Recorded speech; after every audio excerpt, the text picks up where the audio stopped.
출애굽기 한눈에 보기입니다. 지난 창세기에서 하나님은 범죄한 인간을 회복하기 위해 아브라함과 그 후손들을 통해서 세상의 복을 흘려보낼 것을 약속하셨습니다. 그리고 아브라함의 후손 야곱의 가족이 애굽에 정착하면서 창세기는 마무리됩니다. 그로부터 400년이 지나고 출애굽기에서는 그들을 통해서 하나님이 어떤 일을 이루기 원하시는지 구체적으로 드러납니다. 출애굽기의 구조는 셋으로 나눌 수 있습니다. 먼저 1장부터 18장까지는 하나님이 애굽에서 고통당하는 이스라엘을 모세를 통해 출애굽시키시는 구원 사건이 일어납니다. 19장부터 24장까지는 하나님이 이스라엘을 시내산까지 이끄셔서 그들과 언약을 맺으시고 율법을 주시는 장면입니다. 그리고 25장부터 40장까지는 하나님의 백성으로 언약을 맺은 이스라엘에게 하나님의 임재를 경험하는 공간으로 성막을 짓도록 하시는 내용입니다. 먼저 출애굽입니다. 창세기의 마지막은 야곱과 그 아들들이 애굽 바로왕의 배려로 흉년 중에 애굽으로 내려가 고센 땅에 정착하는 것으로 마무리됩니다. 출애굽기는 그로부터 400년이 지나고 무슨 일이 일어나고 있는지 보여주면서 시작합니다. 야곱의 가족 70명이 애굽으로 내려갔는데 400년이 지나고 나서 이스라엘은 한 나라를 이룰 만큼 큰 민족을 이루게 되었습니다. 그리고 요셉에게 호의를 베풀었던 바로왕 이후에 새로운 왕의 시대가 펼쳐지면서 그들의 상황은 달라졌습니다. 번성한 이스라엘을 두려워하는 바로에 의해 고된 노동 속에 고통과 괴로움의 시간을 보내면서 그들은 하나님을 찾고 부르짖습니다. 이때 하나님은 광야에서 양을 치고 있는 실패한 인생 80세 노인 모세를 부르시고 그들을 구원할 계획을 세우십니다. 하나님은 모세를 통해 바로에게 내 백성을 보내라고 말씀하십니다.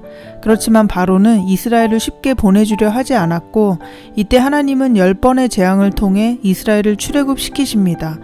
이 과정은 겉으로 보기에 이스라엘과 바로왕의 대결처럼 보여집니다. 그렇지만 10번의 재앙은 애굽의 신들과 하나님의 대결이었습니다. 각각의 재앙은 애굽의 번영을 약속한 신들에 대한 하나님의 심판이었습니다. 열재앙의 승리를 통해 하나님은 이스라엘과 애굽뿐 아니라 온 세상의 하나님이심을 드러내시면서 이스라엘을 출애굽시키십니다. 출애굽을 하면서 하나님은 이스라엘에게 유월절을 지키도록 명하십니다.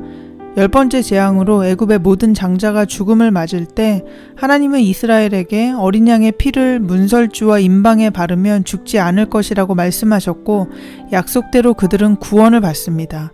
그리고 이 해방의 역사를 잊지 않고 후손들에게도 대대로 전할 수 있도록 매년 유월절을 지킴으로 출애굽의 하나님, 구원의 하나님을 기억하게 하십니다. 유월절 어린 양은 후에 십자가에 피 흘리고 죽으신 예수님의 예표가 됩니다. 이스라엘이 믿음으로 하나님이 명하신 대로 첫 번째 유월절을 지키고 구원을 얻었듯이 우리도 십자가에 죽으신 예수님을 믿을 때 구원을 얻게 됩니다. 출애굽 이후에 시내산에 도착해서 하나님은 그들과 언약을 맺고 율법을 주심으로 하나님과 그분의 백성된 관계가 되었습니다.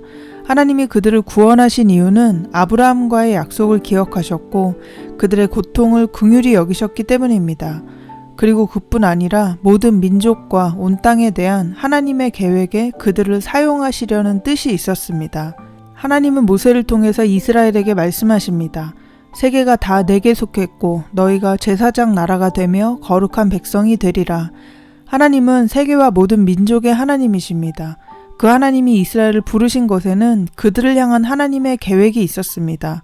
하나님은 그들만을 부르기 위한 목적이 아니라 세계가 하나님께 돌아오도록 하기 위한 중보자, 제사장 나라로 그들을 부르셨습니다. 이것이 노예의 삶에서 벗어난 이스라엘에게 주신 새로운 정체성과 사명이었습니다. 그리고 민족들 가운데서 이 역할을 감당하도록 하기 위해 거룩한 백성이 되기를 요구하셨습니다. 이것이 하나님이 그들에게 율법을 주신 목적입니다. 율법을 지키는 것은 이스라엘에게 구원의 조건이 아니었습니다. 하나님은 율법 이전에 이미 그들을 애굽의 고통으로부터 구원하셨고 하나님의 백성으로 삼으셨습니다. 하나님은 이스라엘이 율법에 순종함으로 언약 안에서 하나님의 복을 누리기 원하셨습니다. 그리고 율법을 통해 하나님의 방식대로 살아가도록 훈련하시고 그 뜻을 이루어드리는 거룩한 백성으로 세우기를 원하셨습니다. 하나님은 이제 그들 중에 거하시려고 성막을 만들게 하십니다. 이스라엘과 언약을 맺고 사명을 주시고 나서 성막을 통해 하나님과의 더 깊은 관계로 들어가도록 하십니다. 하나님은 눈에 보이지 않지만 성막은 하나님이 이스라엘과 함께 하시고 그들 안에 임재하겠다고 약속하신 공간입니다. 하나님은 재료와 모양과 쓰임새까지 상세하게 성막의 설계도를 말씀하십니다. 그리고 성막의 가장 거룩한 지성소에 언약궤를 두게 하시고 그 안에 하나님의 말씀인 십계명 돌판을 넣게 하십니다. 그리고 언약궤를 속죄소로 덮게 하십니다. 속죄소는 대속죄일의 대제사장이 백성의 모든 죄를 속하기 위해 피를 뿌린 곳입니다. 백성의 모든 반역과 악함을 피로 용서하시는 하나님의 긍휼이 베풀어지는 곳으로 은혜의 보좌라고도 불립니다.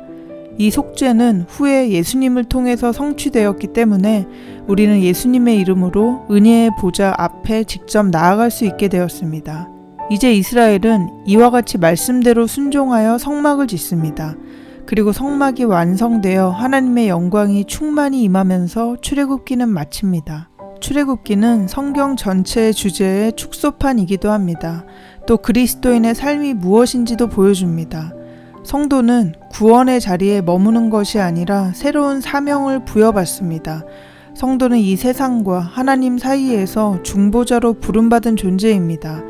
그리고 그와 같은 삶을 살기 위해 하나님과의 더 깊은 관계로 부르시고 동행하기를 원하십니다.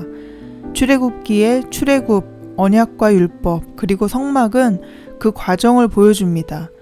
애굽에서 노예의 삶으로부터 구원받은 이스라엘은 언약과 율법을 통해 하나님과 관계를 맺고 그 인도하심을 따라 살아가는 훈련을 합니다. 그리고 성막을 통해 더 깊은 하나님과의 관계로 나아갑니다. 이제 레위기에서는 이렇게 만들어진 성막에서 어떻게 하나님과의 관계가 회복되는지 제사를 통해서 확인하게 되고 거룩한 백성을 기대하시는 하나님의 마음을 보게 됩니다.